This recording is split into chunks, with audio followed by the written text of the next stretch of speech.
그리스도의 풍성하신 은혜와 사랑이 늘 함께 하시기를 바랍니다. 오늘 이 아침에는 사도행전 26장 24절로 32절 생명의 삶 큐티 8월 25일자 말씀입니다. 24절 이하의 말씀 봅니다. 바울이 이같이 변명하매 베스도가 크게 소리질러 이르되 바울아 네가 미쳤도다. 네 많은 학문이 너를 미치게 한다 하니 바울이 이르되 베스도가 가여 내가 미친 것이 아니요 참되고 온전한 말을 하나이다. 왕께서는 이 일을 아시기로 내가 왕께 담대히 말하노니 이 일에 하나라도 아시지 못함이 없는 줄 믿나이다. 이 일은 한쪽 구석에서 행한 것이 아니니이다. 먼저 26절까지 말씀 보면 바울이 변명을 한 것은 변론을 한 것은 아그리빠 왕에게 한 것입니다. 그런데 그 이야기를 듣고 있던 베스도가 가운데 끼어들어 가지고 크게 소리를 지르면서 바울아 너 미쳤구나 그런 이야기를 하는 것이죠. 그랬더니 바울이 이제 그 베스도에게는 나는 온전한 말을 합니다. 그러고 왕에게 아그리빠 왕에게 26절에 내가 왕께 담대히 말하노니 이 일에 하나라도 아시지 못함이 없는 줄 믿나이다 그랬습니다. 그러니까 아그리빠는 지금 자신의 그 통치 지역 안에서 벌어진 주요한 일에 대해서 정보를 가지고 있을 것이라고 믿고 그렇게 바울이 말했다고 하는 것이죠. 당신은 통치자니까 그런 일을 아실 겁니다. 베스도야 그럼 잠시 왔다 가는 총독이고 당신은 왕이니까 당신은 이 일을 통치지역 안에서 일어난 주요한 일을 아실 줄 믿습니다. 이렇게 이야기한 것입니다. 27절이 합니다. 아그리빠 왕이여 선지자를 믿으시나이까 믿으시는 줄 아나이다. 아그리빠가 바울에게 이르되 네가 적은 말로 나를 권하여 그리스도인이 되게 하려 하는도다. 그 선지자 이야기를 꺼낸 것은 그 선지자들이 전하여 준 말씀의 성취로 예수 그리스도께서 이제 주신 말씀의 통치로 이해하고 있는 것이죠. 그랬더니 아그리빠가 네가 적은 말로 나를 그리스도인 되게 하려 한다 이렇게 받았습니다. 이것이 지금 중요한 부분이라는 것을 아그리빠가 알고 있는 것이죠. 29절입니다. 바울이 이르되 말이 적으나 많으나 당신뿐 아니라 오늘 내 말을 듣는 모든 사람도 다 이렇게 결박된 것 외에는 나와 같이 되기를 하나님께 원하나이다 하니라. 왕과 총독과 버니게와 그와 함께 있는 사람들이 다 일어나서 물러가 서로 말하되 이 사람은 사형이나 결박을 당할 만한 행위가 없다 하더라. 이에 아그리빠가 베스도에게 이르되 이 사람이 만일 가이사에게 상소하지 아니하였더라면 석방될 수 있을 뻔하였다 하니라. 32절까지 말씀해 보면 바울의 이야기를 듣고 나서 바울이 이렇게 말했죠.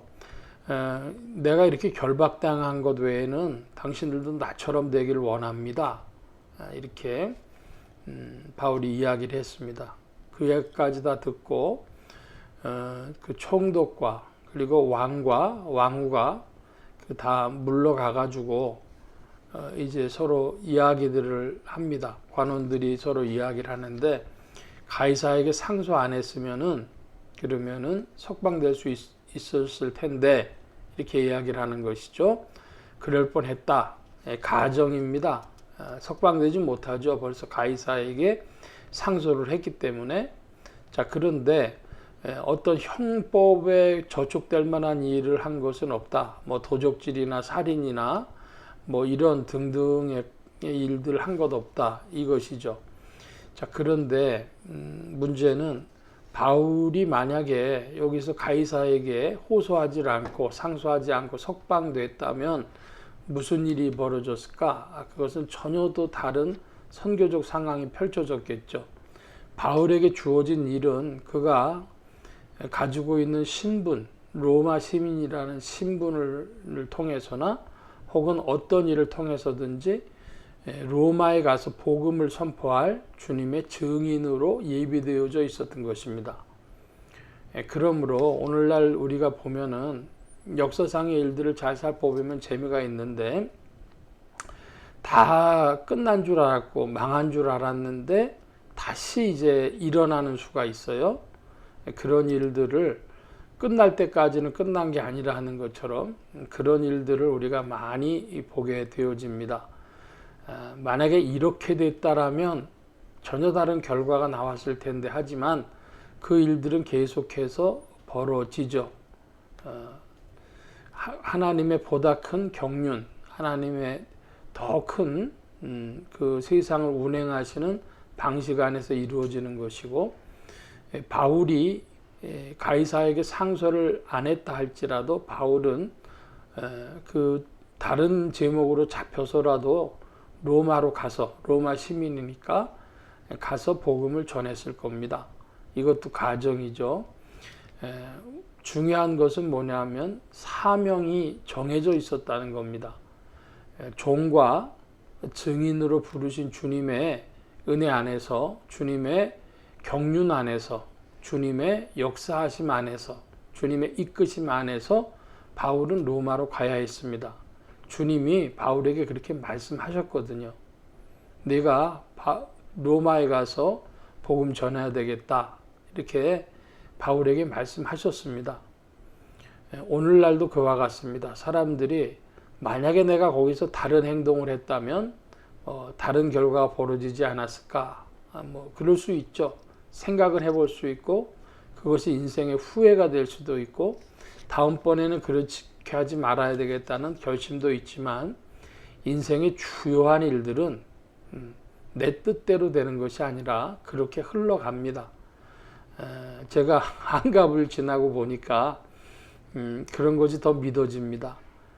젊었을 때는 예를 들어 개척한 지 한 30년 됐는데요. 그 개척 초기에는 내가 딴 데 가서 개척을 했다면 그 상계동에 너무 늦게 들어왔구나. 그래서 다른 곳에 갔다면 뭐 그런 생각도 했지만 시간이 한참 지나고 보니까 다 하나님의 어떠하신 뜻이 있어서 벌어지는 일들, 만나야 될 사람들 다 있었구나. 그런 생각을 하게 됩니다. 그래서 하나님께서 경륜으로 운행하시는 일들 속에 우리가 참여하게 된다. 바울은 종과 증인으로 부름받았다고 했지 않습니까? 삼았다고 주님이 하신 것처럼 오늘 우리도 그러하다. 기억해야 되겠습니다. 주님의 부르심, 주님의 소명, 그것을 늘 묵상하는 성도님들 되시길 바랍니다. 오늘 말씀 여기까지 봅니다. 기도하겠습니다. 만복의 근원 되신 주님, 사도 바울이 로마 황제에게 상소하지 아니하였더라도 그는 어떠한 경로로든 로마의 복음 전할 자로 주님께서 종과 증인을 삼으신 줄로 믿습니다. 주님의 경륜 따라 로마로 가게 되어졌는데 오늘도 주님께서 예비하신 일과 부르신 일들로 주님이 역사하신 줄 믿습니다. 우리에게 믿음 도와여 주시고 주와 함께 전진케 하여 주옵소서. 온 교회와 성도들과 주의 종들이 함께 하심에 예수소망교회와 온 성도들과 부족한 종에도 함께 하여 주옵시고 혹 이 방송을 듣는 이들에게도 주의 은혜를 베풀어 주시옵소서. 감사하며 의지하올 때에 예수 그리스도의 이름으로 기도하옵나이다. 아멘. 하늘에 계신 우리 아버지여, 이름이 거룩히 여김을 받으시오며 나라의 임하옵시며 뜻이 하늘에서 이루어진 것 같이 땅에서도 이루어지이다. 오늘날 우리에게 일용할 양식을 주옵시고 우리가 우리에게 죄 지은 자를 사하여 준 것 같이 우리 죄를 사하여 주옵시고 우리를 시험에 들게 하지 마옵시고 다만 악에서 구하옵소서. 대개 나라와 권세와 영광이 아버지께 영원히 있사옵나이다. 아멘.